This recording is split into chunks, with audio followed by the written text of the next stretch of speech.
And we must guard that. And we must press in for all that Jesus wants to do in us. Yeah? Yeah. Right, well, let's get down to preach. I just want to look at something first of all. I'm sure you're aware of some of these sayings. Cows sit down when it's going to rain. Now, is that true or is that a myth? What do you think? True. Some are saying myth, some are saying true.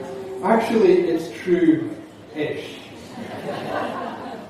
It's scientifically proven that cows sit down when the temperature drops, and the temperature usually drops before it rains.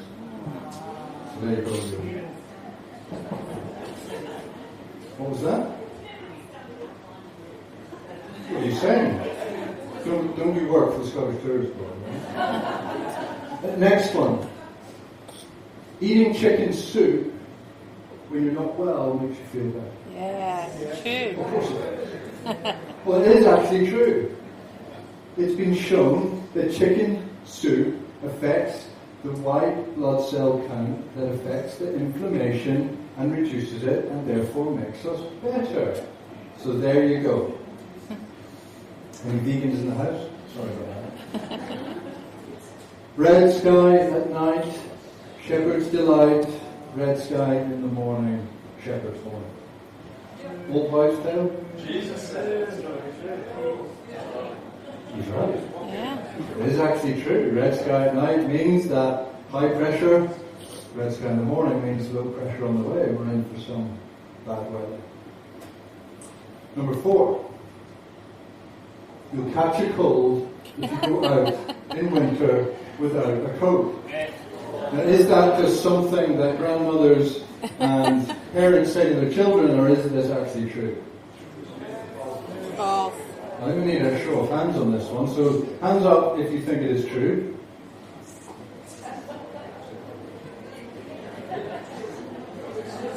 Hands up if you think it's false. Yeah, well, it is false. You catch a cold through a virus, not through getting cold.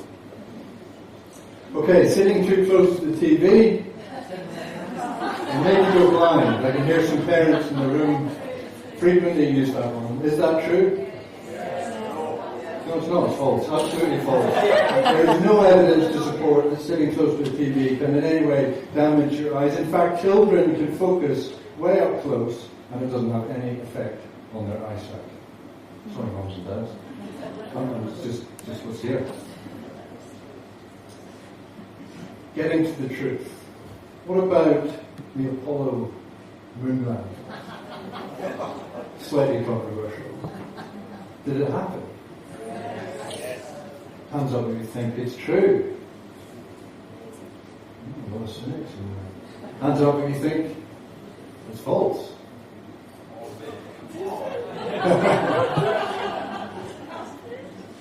People talking about shadows in strange places that wouldn't exist, and flags flying in zero gravity. Who knows? Truth. It's not always easy to get to the truth, is it? And that's what I want to talk about today. In our culture, our truth is being eroded. It's being questioned. It's being stretched. We're all aware of fake news. It's hard to get a handle on what is actually real, what is actually true, and what is actually not. But you see, that reflects a deeper issue in our culture. Because our culture constantly reminds us that truth is subjective. In other words, truth is whatever you want it to be. Whatever is true for you, Maria, that's great. That's your truth. If it feels good for me, then that's my truth. And that is how our culture reminds us of what truth is. But you see, that presents a problem. Because our deepest questions, the deepest questions in life that everybody is asking in some form, the deepest yearnings of our soul, where do we come from, why are we here, what's this life all about, can only be answered by encountering the truth. And I put to you today that the truth is a person, and it is Jesus Christ. So we're going to the book of John. This book of John in the Bible. The Gospel of John. We're going to be spending some time here in the coming weeks because we're embarking on a new series. And I think it's got something to say into this. And this series is called It's All About Jesus. So that's what we're coming back to. And the book of John cuts right to the heart of what I've just been talking about. The book of John contradicts what our culture says. And John, who's writing this, is saying, here's the truth. Here is the answer to your life's questions. John, of course, is one of the four Gospels, one of the four accounts of Jesus' life. And in here, we see that one of the purposes in John writing this incredible book was that John was encountering lots of fake news. Lots of things that people were presenting as the truth, but actually there were all sorts of strange ideas and philosophies in people's quest to find true meaning in life and to find the truth. And so here is John, the apostle, who was one of the closest disciples to Jesus, who knew Jesus well, and years later he's writing this incredible account of life with Jesus. And so what we get is this close-up view of who Jesus really is. And in that, John is answering, this is what it's all about. This is the truth. So we're going to John chapter 1, and we'll start reading some verses here. In the beginning was the Word, and the Word was with God, and the Word was God. He was with God in the beginning. Through him all things were made. Without him nothing was made that has been made. In him was life, and that life was the light of all mankind. The light shines in the darkness, and the darkness has not overcome it. Verse 9. The true light that gives light to everyone was coming into the world. He was in the world, and though the world was made through him, the world did not recognize him. He came to that which was his own, but his own did not receive him. Yet to all who did receive him, to those who believed in his name, he gave the right to become children of God. Children born not of natural descent, nor of human decision, or of a husband's will, but born of God. It's an incredible passage. In my travels, I spent some time with a church leader who is also, like me, from Northern Ireland. And he hasn't been in Scotland very long, and so his Northern Ireland accent was very strong. And what I realised by the end of the day, that my accent also had changed. And I had reverted back to what was a much stronger Northern Ireland accent. I was very aware of it. And so I was coming out with phrases like, what about you? So I reverted back to how I used to speak. But I couldn't seem to help it, because that is where I'm from. Where do we come from? Well, that's what John is getting at here. And John skillfully mirrors these first few verses in John with the beginning of Genesis. Genesis 1 starts with this. In the beginning, God. And here, the book of John, he says here, in the beginning was the Word. And John is taking us right back to the beginning of time. Why? Because he's answering life's big questions. Where do we come from? Where do we come from? What's right here? We are created in the image of God. And therefore, if we are created in the image of God, then we need God in our life. Some would say that we have a God-shaped hole inside of us that only He can fill. And so these opening words in John, he is making a very bold statement. In the beginning was the Word. Now the Greek word that's used here, so I'm not trying to baffle you or show off, but this is important. The Greek word used is logos, and I'm sure many of you are familiar with that. It means words, it means to speak. But this is interesting because it also has another meaning. It means to reason why. The why, the meaning, the purpose behind something. It's from the word logos, the root word, where we get ology. So, zoology, biology. To reason. Science is to reason, to discover the why behind something. That's what science is all about.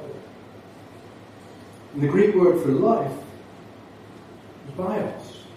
So you look for the logos in the bios. Does that make sense? You look for the meaning. You look for purpose. You look for the why.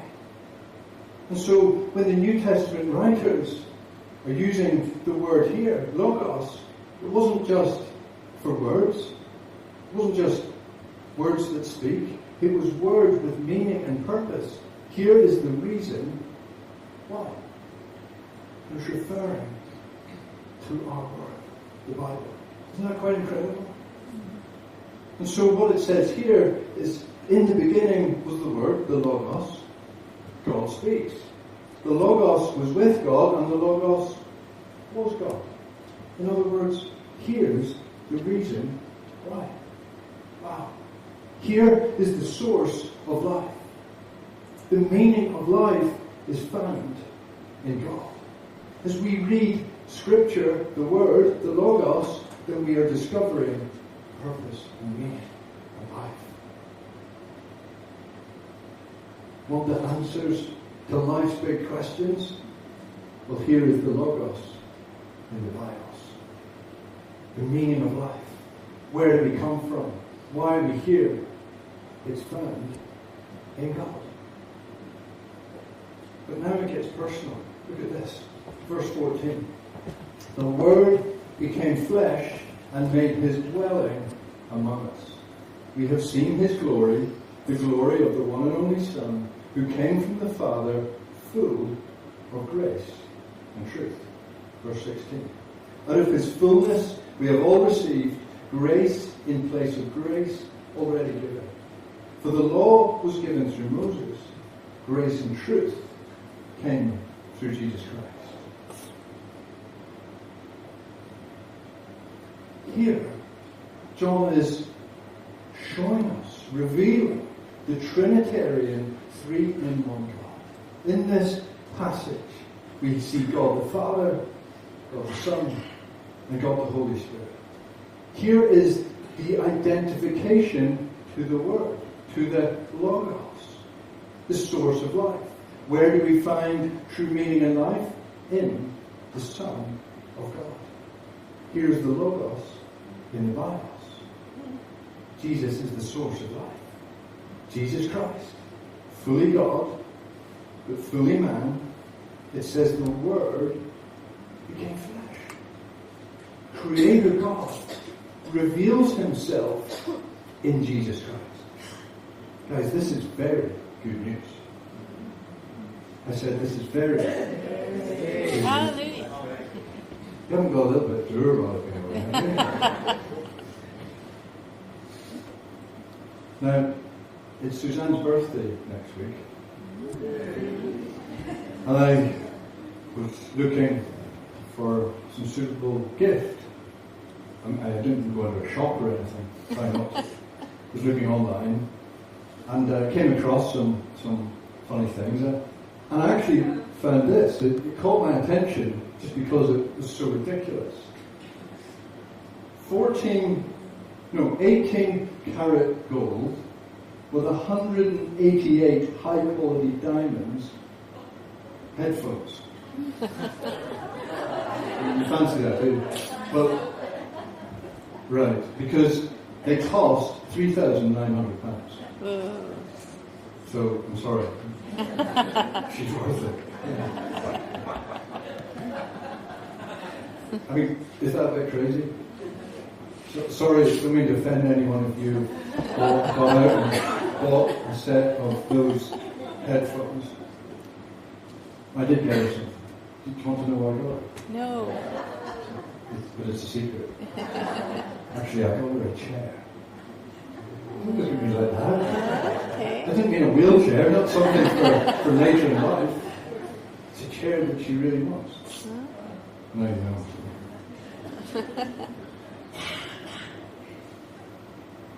But whatever gift that we could buy, gain, get in this life, guys, it doesn't even begin to compare with this. Here is the greatest gift of all. The Word became flesh and made his dwelling among us. It is amazing. It's the miracle of incarnation. God's gift to us. The Word became flesh and made his dwelling among us. We have seen his glory, the glory of the one and only Son, who came from the Father, full of grace and truth. Says that he made his dwelling among us. The word dwelling also was used for tabernacled. He was tabernacled among us. In the Old Testament, God's people, under God's instruction, were shown that they needed to create a place of worship, a tabernacle. And it was a movable tent that went with them. Then, when God's people were established in Jerusalem under Solomon, they built a permanent temple where the tabernacle was inside. Look at this, Exodus 40, verse 34. That's talking about what I've just explained. And it says, "Then the cloud covered the tent of meeting, the tabernacle, and the glory of the Lord filled that place." Wow. 2 Chronicles 7. This is when the temple that Solomon built is completed. When Solomon finished praying, fire came down from heaven and consumed the burnt offering and the sacrifices, and the glory of the Lord filled the temple. Incredible. God's presence, his glory dwelled in that place. God was among his people. But his presence could only be accessed on occasion by the high priest, who would go in on behalf of the people. And what would happen if someone else went in? They'd be dead. They couldn't stand in front of the presence of God. You see what John's saying here? We look. The Word became flesh and was tabernacled among us. That's the way it used to be, the Old Testament. But now Jesus has made his dwelling among us. And in coming to earth, fully God, fully man, his presence, his power, his glory is not restricted to the tabernacle. It's not restricted to a place. God's presence and power and glory is revealed to us in Jesus. He made his dwelling. He's tabernacled among us. God makes himself known to us in Jesus. You excited? Yes. You should be. And that's not all. Because he makes himself personally known to you. Being fully God and fully man, Jesus was perfectly able to die on a cross for me and you. What does that mean? Well, the Bible tells us that it was death, once and for all of us. You see, because of who he was, God, because he became man, he was perfectly able to take my sin, your sin, everything that separates us from a holy God, go to the cross and be sacrificed on our behalf. He literally took our punishment for us. Incredible.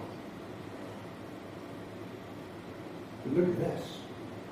Matthew 27, verse 50. So this is Jesus dying on the cross, and it says this: when Jesus had cried out again in a loud voice, he gave up his spirit. So he's died. At that moment, the curtain of the temple was torn in two from top to bottom. The earth shook, the rock split. See what's going on here? This curtain was the curtain in the temple, which was the curtain that shielded the tabernacle, where God's glory and presence and power was. So now Jesus has opened up the way through his death for us to know God personally. That's what this is symbolizing. See what this means? God's saying, I have gone to extraordinary lengths to make myself available to you. Here is love and acceptance despite our mess-ups, despite what we've done. God, the Father, wants to relate personally to you, intimately. He wants to take delight and pleasure in you. When I was away, traveling, I have some photos on my phone in a hotel room at night before I went to sleep. Look at a couple of pictures of my family. I tell you, if God had a phone, it's your picture that would be on.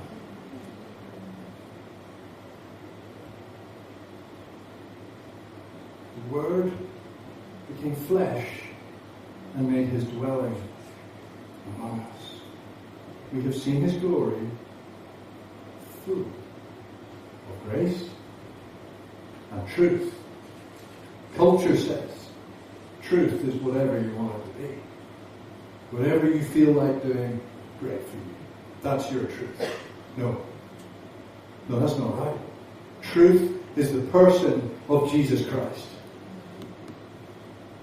And in this, we cut right to the heart of our deepest longings, of our biggest questions, because it's relational. Our deepest longing is to be loved and to love. Truth is not an idea or a philosophy. It's personal. And it's in relationship to the Lord Jesus Christ, the Son of God, that we find him. And maybe you're here today, and maybe your father wasn't present for all sorts of reasons. Maybe relationally you felt a bit rejected. Maybe relationally things have not gone overly well for you. And I am sorry. But guys, I'm here today to tell you that here is a relationship like no other human relationship. This is on a whole different level. It is in personal relationship with Jesus that we come alive. Why? Because he's the source of life. He's the Logos in the Bios. We put our faith in him. We're reborn spiritually. Your spirit comes alive with the Spirit of Jesus. You're made new. You know life with a capital L. You become a child of God. That is what it says in this passage. You were born of God. We sung that at the beginning. I am a child of God. Yes, I am. Amen. And in that's where we discover this is why I'm here. This is what I'm here for. Here is my true purpose and meaning in life. And Christianity, it's not some kind of blind faith. We're not a bunch of people that have left our brains at the door. This is based on indisputable, provable facts. And maybe you need to explore that. And I encourage you to do that. And maybe we can help you do that. We run little courses that help people look at the facts surrounding Christianity and why do we think it's true. And come and see us. Come and see any of the leaders and just say, I'd love to explore that with you. The point is that those indisputable facts reveal that Jesus Christ lived in this world, that he died on a cross, and he rose again.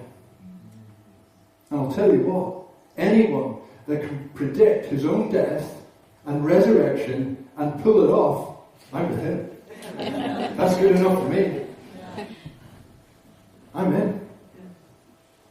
Here is an incredible invitation.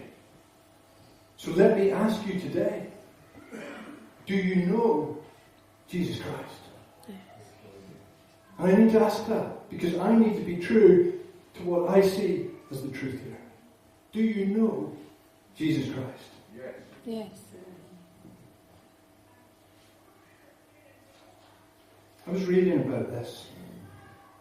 Rachel Scott, 16-year-old girl, wrote this in her diary. I'm not going to apologize for speaking in the name of Jesus.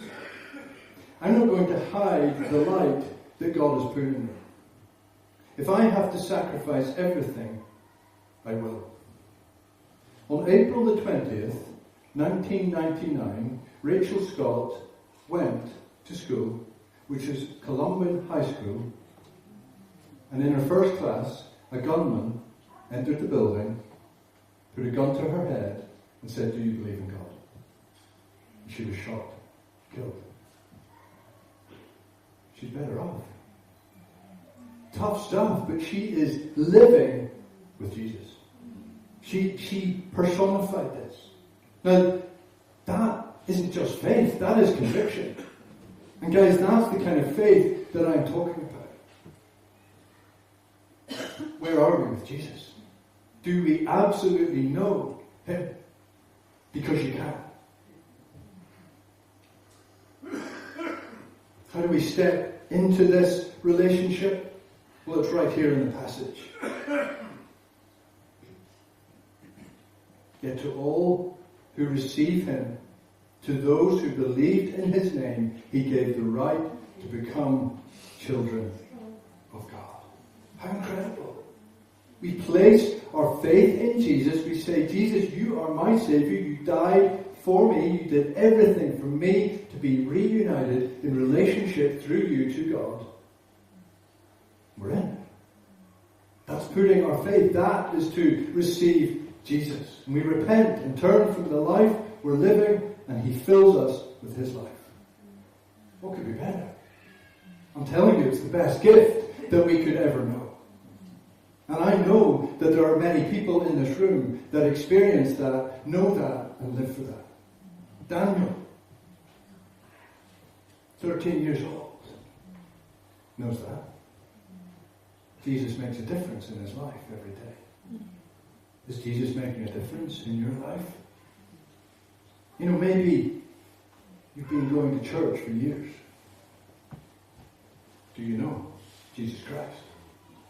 Because going to church doesn't make you a Christian. Maybe you're uncertain. Maybe you actually don't have an assurance that you really belong to Jesus. Well, I want to tell you that you can. Yet to all who did receive him, to those who believed in his name, what does it say? He gave the right to become children of God. Wow, what an encouragement. If we have received Jesus, if we have believed in him, we're a child of God. We're his. Let me encourage you with that. In a preach, Suzanne shared a story of many years ago on holiday in Cornwall. We lost Ella, our daughter, on the beach. Thousands of people. It was horrible. It was 30 minutes of my life that never wanted to repeat again. Horrible feeling. Just frantically searching, all sorts of things going through your mind. And someone brought her back to us. Happy parents. But imagine that she hadn't returned. Imagine that we hadn't found her.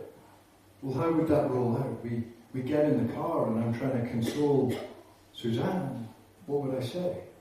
Well, come on, honey, we searched as well as we could. I mean, we have 3 kids. We've come back with 2. That's not bad. 2 out of 3? Of course not. You see, we would have kept on searching and searching. Why? Because she's our child. And that is God's heart to you. It would have been ridiculous to say, well, let's go home. 2 out of 3.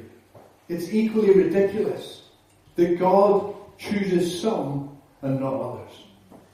This message, this good news, this is God searching for you. And He's made Himself known. And maybe you're here today, and actually maybe God just brought you here to hear this. You're struggling in life? Feeling a bit disorientated? Are you struggling to know that deepest ache in your heart and the longings of your soul realized? This is God's invitation for you to know Him, to step into a personal relationship with Jesus. And it's there that we discover, this is why I'm here. This is what I'm here for. And we find our true purpose and meaning in life. It is all in relationship with Jesus Christ. This is what we're made for. Later on in John, the words of Jesus echo out. Jesus said, I am the way, the truth, and the life. It's all in Jesus.